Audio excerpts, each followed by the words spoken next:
Kali ini saya mau nge-review meja TV minimalis. Yang pertama yang mau saya review itu dari segi ukurannya. Yang pertama ukuran lemari ini. Ukuran lemari ini tuh tingginya 70 cm. Ada 3 pintu. Pintu pertama ini. Terus sama ini. Untuk pintunya ini menggunakan engsel hidrolik. Nah, jadi dia di saat ditutup pintunya akan tertutup secara perlahan. Nah, ini juga sama. Kalau tingginya, kabinet yang lemari ini tingginya itu dari lantai sampai ke ujung itu 120 cm. Nah, untuk kedalamannya, ini kedalamannya 40 cm. Kalau total panjang keseluruhan dari ujung sini sampai dengan ujung ini itu 230 cm. Nah, untuk customer bisa request ukurannya itu dari ukuran 150 sampai dengan 2,40 meter.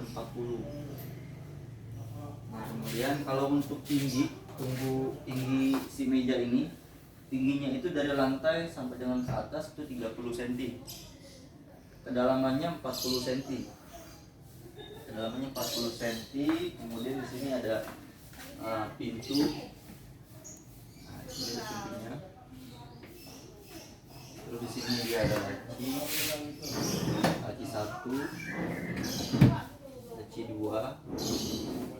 Jadi ada 2 laci, 1 pintu untuk di bagian bawah. Kemudian untuk material yang saya pakai di sini itu materialnya pakai blockboard. Kemudian blockboard ukuran 18 mili, itu yang paling tebal. Untuk finishingnya pakai HPL. Nah, kemudian nanti saya akan jelaskan apa sih blockboard itu atau multiplex, kemudian apa itu HPL, kemudian untuk di bagian pinggir-pinggir kayunya itu menggunakan edging agar saat terjadi benturan bagian si HPL ini akan terlindungi.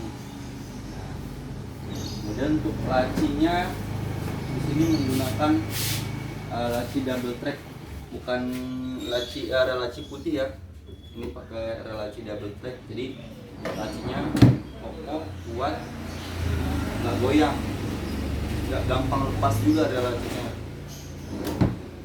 Kemudian ini finishingnya pakai HPL. Nanti saya akan jelaskan apa itu HPL. Sebenarnya finishing itu ada banyak, ada yang pakai Duco, ada yang pakai PL, ada yang pakai PPCC. Nah, ini kita pakai bahan yang paling bagus, materialnya pakai HPL. Nah, kemudian ya langsung aja nanti saya jelaskan apa itu bahan blockboard. Nah, di sini untuk finishingnya, yang pertama kita bahas masalah finishing ya. Di sini ada HPL. Bahan yang tadi kita pakai itu pakai bahannya HPL. Nah, ini yang dimaksud saya dengan HPL. Kalau HPL itu kuat, dia tebal, motifnya juga bermacam-macam. Ada yang motif kayu, warna-warna dasar, bahkan yang bertekstur pun ada. Nah, ini contoh dari HPL. Kenapa kita pakai HPL? Karena HPL itu yang sejelas tadi, ini bahan yang paling bagus untuk masalah finishing, bukan PVC sheet atau cat Duco. Kalau pakai PVC sheet, nah ini contoh PVC sheet. Nah, ini PVC sheet itu lapisannya tipis. Kalau dia kena air ataupun kena panas, dia bergelembung biasanya. Gampang sekali bergelembung. Kalau kena panas di bawah matahari kurang lebih setengah jam atau 1 jam, ini langsung bergelembung dari permukaan si kayunya. Ya, tapi kalau misalkan HPL, dia lebih kuat. Kalaupun kena panas, dia nggak akan mudah bergelembung kayak si PVC sheet ini. Bahannya beda. Ini HPL, ini PVC sheet. PVC sheet. Nah, ini untuk dari finishingnya. Kemudian untuk bahan kayu yang kita pakai itu pakai blockboard. Nah, ini blockboard namanya. Blockboard itu dia itu dalamnya kayu. Jadi bukan kayu serbuk ya, bukan kayu press. Ini kayu utuh yang kemudian dipotong, disusun, terus dilapis dengan si melamin, dan bagian sininya triplek gitu. Jadi ini kayu utuh, bukan serbuk kayu. Jadi kalaupun kena air ini nggak terlalu jadi masalah gitu, kecuali mungkin kalau kerendam air sampai berhari-hari gitu kan, mungkin si bagian si melaminnya kebuka gitu. Itu pun kalau dalam jangka waktu yang sangat lama gitu kerendamnya. Tapi kalau pakai blok pakai kayu MDF, nah ini MDF. Kalau MDF itu serbuk kayu ya. Biasanya kalau bahan furnitur yang pakai MDF atau particle board atau yang sering kita sebut itu kayu press atau kayu olahan. Nah ini yang dimaksud.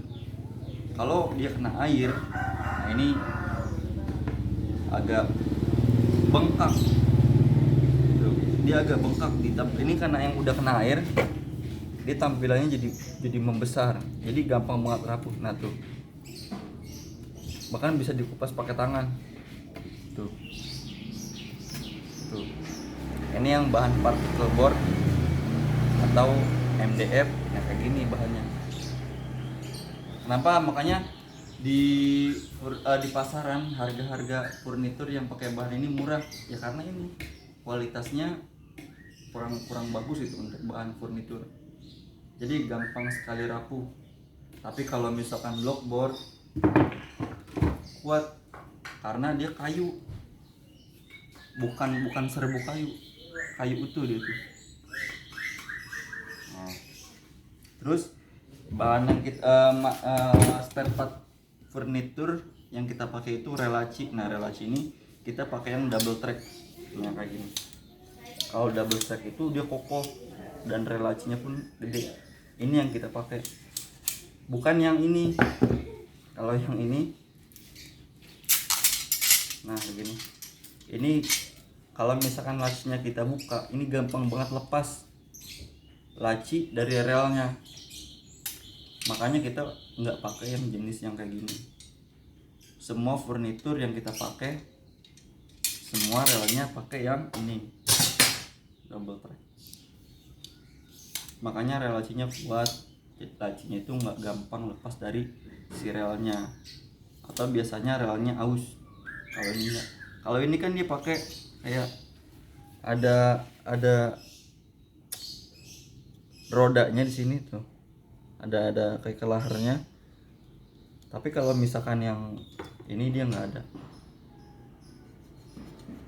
ada, cuman gini aja.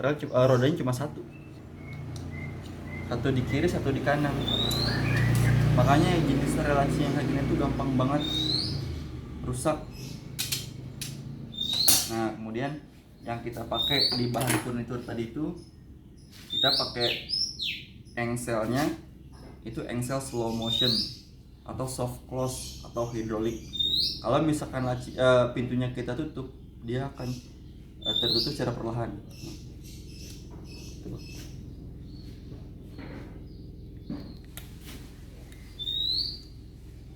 Nah, bukan yang engsel pada umumnya. Kalau misalnya kita tutup pintunya, dia langsung nah ini yang bikin pintu cepat rusak karena dia tertutup sekaligus. Kalau ini enggak, dia akan tertutup secara perlahan.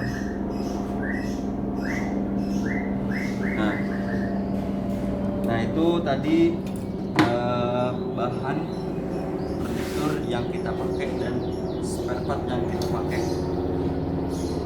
Memang kalau kita lebih mengedepankan kualitas unit yang kita jual, bukan harga yang kita tawarkan.